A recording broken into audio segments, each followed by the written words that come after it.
د یو نوی مضمون شروع کوو. د مضمون عنوان دی په فکري جنګ کې زموږ وسایل او په فکري جنګ کې د غرب وسایل. هغوی زموږ د انحراف او د الحاد لپاره کم وسایل استعمالوي او په کمه طبقه باندې استعمالوي. هغوی د کار دایره اکثرا د اسلامي ملت او د امت ځوانه طبقه، ماشومان او ښځینه طبقه، دا درې د هغوی دایره د کار هسې خواري په ټولو کوي.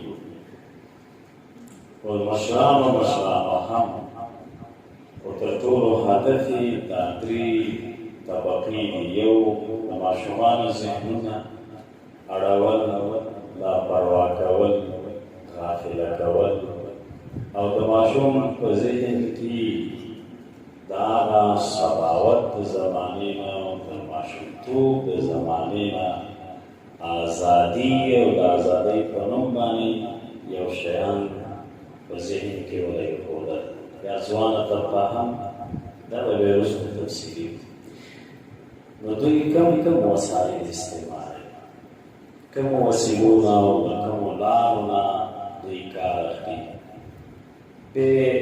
زموږ سره کم وسایل دي چې موږ دفاع وکړو، اقدام وکړو، دواړه جهاد وکړو، هم د خپل ملت د ذهنونو، فکرونو، اخلاقو، د خپل ملي کلتور دفاع وکړو، او د دې تر څنګ بېرته موږ په یهودیت باندې، په عیسایت باندې یا د نړۍ په نورو خودساخته دینونو باندې اعتراض وکړو. موږ د هغوی کمزورۍ واضح کړو، موږ د هغوی تضاد واضح کړو، موږ د هغوی ضعف واضح کړو، خپل ملت ته وښایو چې د اسلام نه غیر بل یو دین هم د انسانیت او د بشر دپاره لارښود